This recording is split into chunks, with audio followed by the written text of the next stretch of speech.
The Prologue. Purple tentacles break the surface of the pond, thrashing wildly in a desperate attempt to escape the constricting net. In the murky depths below, Olo grips a rock with both webbed feet as he strains against the flailing swamp squid, maneuvering the net into position with his four-fingered hand.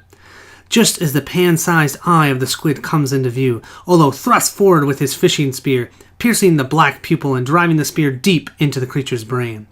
Immediately the thrashing stops, the squid's tentacles now as listless as the water weeds gently brushing against Olo's legs.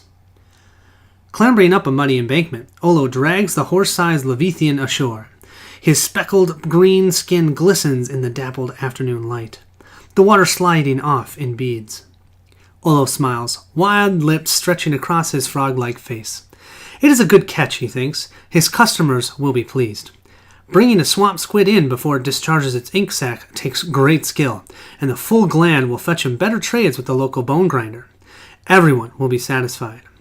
The Furrow tribe will feast on his beast tonight, and Olo will return home rich with all the waters his mate desires and a bag full of baubles for his pillowogs too. 5 pairs of bulbous eyes appear at the edge of the water. One by one, 5 tiny green heads bob up and down, chirping enthusiastically in the tongue of the croaks, praising their father for his accomplishment.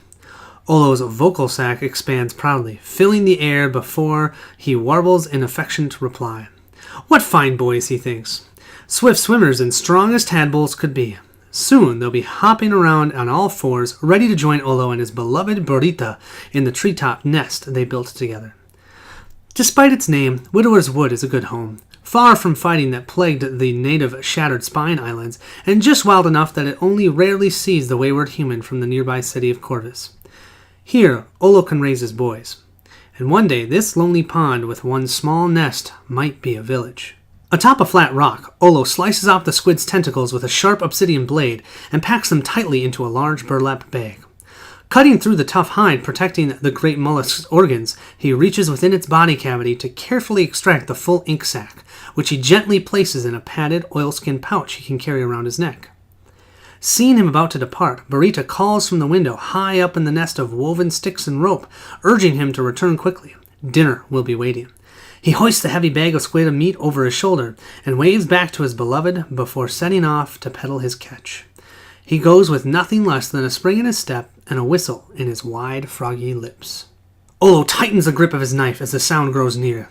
A clumsy, uneven shuffling, like a wounded animal staggering through the thick reeds. At last, whatever is producing the ruckus is nearly upon him. Olo braces himself, tensing his long limbs ready to strike. Then relaxes in visible relief as a long maw full of jagged teeth breaks through the wall of cattails. "Oi, Sheldon!" Olo chirps cheerfully, rocking quickly from one webbed foot to the other in the manner of croaks do to greet a friend. Sheldon snaps his scaly jaws together and squints his reptilian eyes, looking Olo up and down as if trying to recall who or what had called his name. "Ugh, the croaker," he finally rasps. The gatorman is thin for his kind, bordering on feeble. His head twitched nervously and his eyes dart anxiously left and right, high and low, as if he expected to discover danger in all directions. Olo smiles in an effort to conceal his sadness for his friend. The fates have been cruel to this gatorman, afflicting him with one incurable wasting disease and a neurotic aversion to dark water, which should otherwise be his natural habitat. He was an outcast among the local gatorman tribes, left to die, miserable and alone. Olo opens his bag and produces a thick length of squid tentacle. "Here, my friend, you need to eat."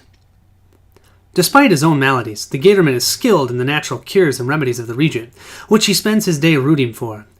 On more than one occasion he has shared his wisdom, if not a comforting trickle or poultice, with Olo and Burrita, who are both relatively new to these parts.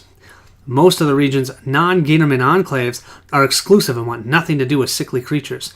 But for a few of the swamp's residents who have no problem with his lack of gatorman qualities, he is perceived as a bit of a country doctor, if not also a bit bumbling. Sheldon, the name Olo calls him by, unable to pronounce his full gatorman name, eyes the fresh meat suspiciously, then snatches it with one trembling claw, nearly fumbling it to the ground before hurling it into his gorg. "Yes, thank ye, Crocker.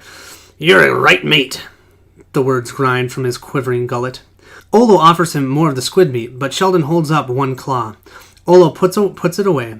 Where are you bound, Sheldon? It's been a dozen rains since I've seen you. The Gatorman heaves slightly, his abdomen gurgling. Here, there, nowhere specific. Sheldon's squinty eye wanders to the tip of a long, crooked staff he carries, one that Olo only notices for the first time. Tied to its top are small animal skulls, feathers, and other odd fetishes, looking more like trappings of a shaman than those of a frail old truffle hunter. Burrita's making us new stew tonight. Join us, please, Sheldon. You can meet the boys. Boys? The Gatorman quick quiver suddenly stops and both eyes fix Olo with a quizzical stare. They hatched after the new moon. 5 of them, Olo beams. You won't believe how quickly they're growing. 5, you say? And Burrita? Sheldon smacks his gums and quickly tallies Olo's offsprings on one trembling hand, growing visibly agitated after repeatedly running out of claws to count on. They'll be delighted to see you, Sheldon, I'm certain of it. Olo hoists his bag over his shoulder. I'll be right behind you after I deliver this catch to the furrow camp. The Gatorman freezes, his throat rattling as he chokes up a small chitinous tooth from his squid sucker. Furrow camp? That one back there? He snaps his long jaws in the direction of which he came. I won't be long, Olo calls over his shoulder, marching forward through the reeds. But don't wait on me to eat. Sheldon's tail swishes sporadically, flattening cattails on either side of him. Wait, I don't wait for nothing, not anymore, he mutters, already tromping speedily through the thicket, his fetish staff jangling with every uneven step. Olo drops his bag and kneels beside the motionless furrow. He places 2 of his sucker-tipped fingers to her neck, searching below her coarse hair for a pulse. He exhales in relief. Her heart still beats, somewhere within her muscle-bound mass. The same cannot be said for the other furrow in the camp. Like trees laid down by a storm, a dozen of the boar-headed warriors lay dead. Even the bone grinder Olo had hoped he would trade for with the squid ink. Eviscerated, their entrails strewn upon the ground, their tongues cut out, and their eyeballs plucked from their skulls, every furrow had met the same grisly end. This hadn't been a battle, the likes of which occurred from time to time between the various wild species that called Widower's Wood home. This had been a massacre. Agatha, Olo whispers, unable to detect any reaction behind the heavy steel mask strapped over the furrow's tusk muzzle. Agatha, can you...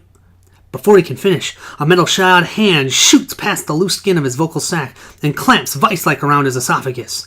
The pharaoh warrior slams Olo to his back, clambering on top of him, crushing his ribs under her armored bulk. Spittle flies from steel grill encasings in her snout, and she snorts rapidly. Agatha, kill! Olo writhes, grasping for air, clawing futilely at the slaughterhouse's trunk-like forearms. Her grip tightens, and his eyes bulge from their protruding stalks. Just as his vision begins to blur, Olo's hands find the oilskin satchel around his neck. Fumbling it open, Olo squeezes the bag, bursting the swamp skid's ink gland within. Black ichor explodes across the furrow's face mask, flowing through the eye slits and across her exposed snout. Agatha reels back, gagging, flailing blindly, but her grip on Olo's throat holds fast. Pulling his knees up to his chest, Olo braces both webbed feet against the cast-iron plate covering the furrow's corpulent abdomen. With the last ounce of strength he can muster, Olo kicks, his powerful leg muscles propelling the massive furrow in an arc through the air. With a clamor that shakes the wood around them, the slaughterhouser crashes into a wooden wagon, smashing it to pieces. Olo rolls to his feet and brandishes his knife, leveling it at Furrow. Agatha, stop! It's me! Olo! Retching on the squid ink, the Furrow staggers to her feet, her heavy hooves trampling the remains of a fallen campmate. Reaching behind her porcelain skull, she unbuckles her steel mask and flings it to the ground. She spits, and then vomits, and rubs her eyes until her rage finally subsides. Casting her stare about the camp, she is suddenly overcome. She squeals in agony and falls to her haunches, and blubbers uncontrollably at the sight of her butchered, blinded brethren. Agatha, Olo approaches her cautiously, lowering his knife and holding out one four-fingered hand. What happened here? Too many, she sobs. Boker's evil hocus-pocus. She reaches the face of the nearest campmate, brushing her hand over his face to shut the lids of the hollow sockets. He took brother's eyes. Thank the fates you were spared, Agatha, Olo says, kneeling beside her and placing his hand gently on her bristling spine. No spare! She roars. She grabs her metal musk off the ground and shakes it at the sky, crying out in anguish, He not get Agatha's mask off! Olo knows she would rather have died alongside her kin, that she regards her survival as nothing more than a cruel joke. Who, Agatha? Who did this? Agatha looked straight into Olo's eyes, her snout furrowing in an expression of pure hatred. Bumblehead, hobblefoot, scrawny, spinely, lizard doc, that's who! The color blanches from Olo's green skin. He gulps as the realization kicks in the pit of his stomach. Agatha kill, she mutters between sobs. But Olo is already racing for home. She's following him. His heart ready to explode in his chest, Olo reaches his homestead, croaking at the top of his lungs for Burrita. Smoke billows from the water nest, and flames licked out from the spaces between the branches and netting that hold it together. In 2 leaps, Olo bounds up the trunk of the mangrove, 20 feet to the opening in the nest convex wall. Inside he finds his home ablaze, those furnishings and trappings not already on fire flung about as if they were scattered in a violent encounter. He screams for Burrita, the flames blistering his wet skin as he pushes deeper into the nest, searching for his beloved. Finally he is forced to retreat, coughing on the smoke. The flames do not have her, but his heart aches to consider who might. Olo can barely stand as he staggers away from the burning tree. Agatha watches him silently, a sorrowful expression upon her face as a warthog can manage. Olo shuffles toward the pond to collapse by the water's edge. His hand in the mud, he weeps, tears flowing from his bulging eyes, creating ripples over the glassy surface of the still pond. Then, something catches his eye, a movement, subtle, cautious, deep within the murky water. He cranes forward, eyes wide, hope swelling in his chest. Beneath the surface, a pair of familiar beloved eyes peer back. Burrita rises slowly to the surface, her face just breaking the waterline. The sight of the deep slash across her face causes Olo to gasp, and he reaches forward, tenderly touching her face with a single finger. It will heal, she says quietly. Olo's voice catches in his throat. The boys? One by one, 5 little pollywog heads bob to the surface, chirping softly. Olo's shoulders slouch in relief, his worst fears banished in an instant. Good thing Sheldon can't swim, he said in an attempt to make light of their grim predicament. Burrita nods. Good thing. Rising to his feet, Olo hands out his hands to her. Come, we must find something to carry the boys in here and leave at once. Burrita drifts ever so slightly backward in the water. The boys cannot travel, Olo. They will not survive being moved over land, not yet. But, beloved, he could come back, he says, glancing back at the smoldering nest. And our home. It's destroyed. This is our home. I will rebuild our nest, she says, walking slowly out of the water and placing her webbed hands on his shoulders. And you, dear Olo, will make it safe again, as you always have. Gently, she touches her lips to the smooth green skin between his eyes. Olo had been a warrior for a time, and a skilled fisher for even longer, but he was no tracker. Still, the path of carnage had been easy enough to follow, and were it not for the plodding hooves of his traveling companion, Olo believed he might have caught up to Sheldon by now. Agatha possessed a fury Olo knew could not even be quenched by the Gatorman's death. Still, her loss had been infinitely greater than his own, and he knew he had no right to ask her to stay back, even if it meant he might travel faster or more stealthily. She craved revenge, and he wanted a safe place to raise his family. The solution was the same for both of them, and thus their paths were joined. 2 heads of the same beast, as the croak saying went. It weighed upon his heart, but Olo knew Sheldon should not be allowed to live, not after what he had done, not after what he had tried to do. Olo only wished he knew why he had done it all. The misfit Gatorman had never shown signs of being dangerous, particularly as Gatormen go. He was nervous and awkward and sickly, but Olo knew him to be kind and generous, at least when he wasn't keeping entirely to himself. What could have caused this murderous rampage? What could compel Sheldon's good nature to turn so sharply? Who was aiding him? Perhaps, Olo thinks, there's an explanation, something that might not warrant the Gatorman's death. Brainworms, Agatha snorts, as if reading Olo's mind. Olo raises his rubbery eye ridges at her as she adds, Make gators cuckoo.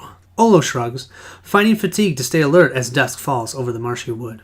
Agatha hates gators, the furrow warrior rants in the stilted common tongue of the region's humans. As she runs down a litany of reasons that the only good Gatormen are dead Gatormen, Olo finally realizes that they have lost Sheldon's trail. The evening mists have obscured the damp earth beneath them, and the woods are slowly becoming consumed by a soupy fog that turns everything gray and the little moonlight that manages to penetrate the forest canopy. Even Olo's eyes, keen as they are in the dark, cannot make out more than a shadow and shapes in the broom. As Olo slows his pace, Agatha stops completely. "Frogman lost," she says. Brutus as she is, Olo has decided she possesses an uncommon intuition. "Not lost," Olo says, searching the fog. "I'm just not sure which way to go." Agatha snorts and hacks at the nearest tree with several mighty slashes from her blade gauntlet. "Lost!" she grunts, kicking the tree with powerful hoofs, landing the blow just above her weapon's cuts. With a pop and a crap, the tree topples over, its thunderous crash startling every whip-tur whirlwind for miles. Agatha points down the length of the truck, indicating Olo to lead the way. "Not lost!" Olo opens his mouth to protest, but Agatha stamps her hoof and snarls, convincing the croak that he was more to lose by disagreeing with her. But he only manages a few uncertain steps before something whizzes over his head. "Drop your weapons and walk forward slowly," growls a voice in the darkness. Agatha howls in rage, but another arrow, as long and as thick as a spear, slices through the fog to strike the earth beneath the pharaoh's feet. "Drop them, Agatha," Olo urges quietly, tossing his knife down. "If he wanted us dead, we would be already." The pharaoh looks at him for several moments before finally letting her weapons fall to the ground. Together, Croak and Pharaoh walk cautiously forward, hands spread apart to mitigate any appearance of hostility. With each step, their feet sink deeper into the marsh, the cool water rising to Olo's knobbly knees. A tranquil breeze parts the mist before them, and Olo sees a wall of rippling muscle. With bulging biceps and forearms, the wall stretches a bow, one festooned with spikes and taller than Olo, aiming its spear-sized arrow directly at the Croak's heart. Olo recognizes the tracker. He could pass for a human if he were a couple feet shorter, and if he had anything other than the face of a vicious predator beast. "You are Skarg the Voracious," Olo says. "We have traded before." The Tharn stands frigid, the bow perfectly still in his iron grip. "You are loud. You smell of rotting fish and dead swine. You wake these woods and disturb my hunt." Half submerged in the marsh just beyond the Tharn are a trio of dead bog-trog warriors, swamp-dwelling fishmen, their carcasses so fresh that steam still rises from their exposed innards. Olo raised his hand. "We humbly beg your pardon, O voracious one," he says, inclining his head. "We intended no trespass on your hunting grounds." Skarg scowls. "This rancid dung heap is not my land. These are trog waters. Can't you smell them?" "You kill many fishmen," Agatha says, seemingly impressed. "Not bad." The Tharn finally relaxes the bow, throwing back his head in exasperation. "I did not kill these trogs. Do I, Skarg the Voracious, look as if I would waste my time on these bottom feeders?" Olo crosses his eyes in confusion. "Then what is it you hunt here?" Skarg clenches his teeth. "I hunt a prey worthy of an offering to the great devourer." Stepping back to provide an unobscured view, he gestures with his arrow at the bog-trog corpses. "I hunt whatever did this." Walking forward, Olo peers closer at the dead fishmen. Gaping tongueless mouths, empty eye sockets, the handiwork is all too familiar. "Tree was right," Agatha grunts at him. "Skarg," Olo says, cocking his frog-like head to one side, "I do believe we're all headed in the same direction after all." The Tharn halts, bending down to pluck a single blade of grass from the wet ground. Running the grass across his tongue, he closes his eyes for a moment, keen to some invisible trace of his quarrying passing. He lifts his head and inhales through his nostrils in short, rapid breaths, seeing with his olfactory senses as clearly as Olo can with his eyes. Having chosen a new heading, Skarg strides ahead, pausing only to remind Olo and Agatha for the umpteenth time to move more silently. This is not a problem for Olo, but for the hefty pharaoh, clad in clanking plate armor, suppressing her noise is no small feat, and her inability to do so is driving Skarg mad. Skarg's tracking skills are so great, Olo muses that the three of them might actually beat Sheldon to whatever he is headed, as long as Olo can keep the hot-headed Tharn from impaling the pharaoh next time Agatha erupts in one of her snorting spasms. It has already taken much persuasion on Olo's part to convince the tracker to lead them after Sheldon, and he hopes his exaggeration of the Gatorman's physical prowess will not enrage the Tharn once they find their quarry. Olo is certain that if Skarg knew they hunted a sickly Gatorman with chronic shakes and an unnatural fear of the water, the Tharn would likely head in search of a bigger game, and perhaps kill Olo before he left, just out of spite. Still, something had killed those trogs, and both Agatha and Barita had witnessed Sheldon's violence. Still, Olo remains hopeful his exaggeration will turn out to be just that. Suddenly, the Tharn wheels to face him, plucking an arrow from his quiver and knocking it on a bowstring in the blink of an eye. Reflexively, both Olo and Agatha duck, but the arrow is aimed at neither of them. "Show yourself, black-clad!" Skarg gnarls. "I grow tired of your games!" The swamp around them has taken on a warm glow in the breaking dawn. Kites and thrushes have awakened, chatting as they feast on nocturnal slugs and the insects that are too late to find refuge after their nighty foray.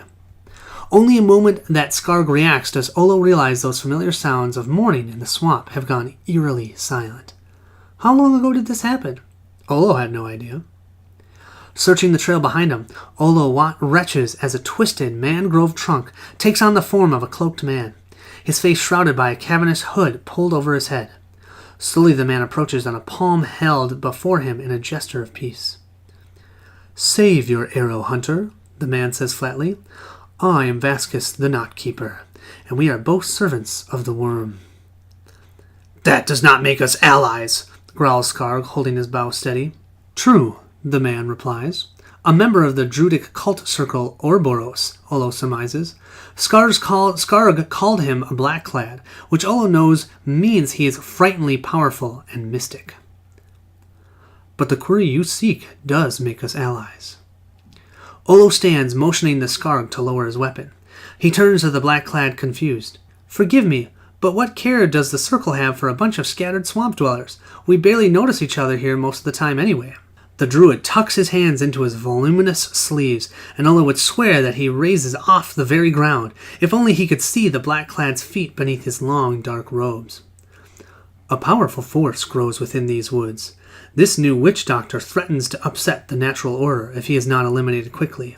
I have been sent by my order to make sure this occurs." "Witch doctor? I don't think we're talking about the same guy," Olo says, chuckling nervously at the growing intensity of the druid. "There's more to your gatorman than meets the eye." Olo gulps.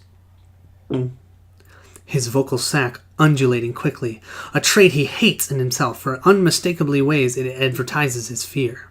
"You are right to be afraid," the druid continues. "The witch doctor is not alone. He is gathering an army using the great magic he commands. I alone can negate the power he wields, but you must first get me to him." "His trail has vanished," Skarg clears his throat. "Magic!" Olo jerks his head around, mouth hanging open wide. What have we been doing then?" "Making noise," Skarg grimaces, glaring at Agatha. The pharaoh snorts, gyrating her bulk to produce a cacophony of metallic clinks and clangs that echoes throughout the surrounding woods. Olo's eyeballs roll back into their protruding sockets.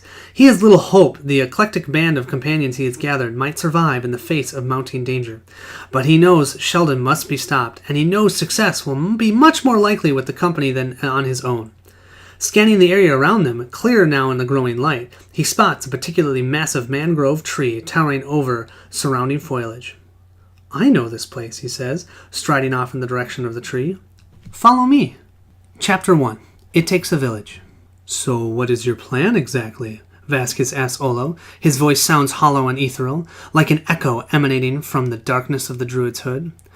"I've been trading in these parts for a couple years now," Olo responds, doing his best to avoid the druid's unsettling gaze by searching the quiet Gatorman village for signs of inhabitants. "Even though they kicked him out, this is where Sheldon's tribe lives. Maybe they'll know what's gotten into him." Olo was just beginning to realize what the others had already figured out. "Clearly, they have relocated," Vasquez says, gesturing at the abandoned village. The nostrils on the end of Skarg's lupine snout flare. "7 moons ago, by the smell. What do we do now, Olo?" Agatha snarls, stamping the ground with a heavy hoof. "Frogman promised Agatha vengeance!" "And you promised me a prize," Skarg says, his voice taking on a dangerous edge as he fidgets with the huge hunting blade at his belt. "It has been too long since I offered up the heart of a worthy prey." Olo takes a few apprehensive steps away from Tharn, his gullet swelling with consternation. He looks to Vasquez, desperation glistening in his bulging eyes, but the druid's expression is inscrutable with his hood. "Maybe they left behind some clues. The whole tribe couldn't have just vanished," he finally croaks. Suddenly, the druid's cloak swirls, blown by an unnatural wind, as green runes blaze to life about him. He points past the thick mangroves to their left. There several bog-trogs approach, the stone and bone of their drawn weapons dull in weak sunlight. Farther behind them, Olo spots a powerful gatorman, urging the bog-trogs on with his raised axe. As the sound of additional weapons being drawn rings out, Vasquez says, far too casually for Olo's liking, "It appears this village isn't as empty as we thought." Goal. The party is on their way to gather information about the Witch Doctor Sheldon's plans when a group of bog-trog warriors spring in ambush. This fight may lead to the very information the party seeks, if they can survive.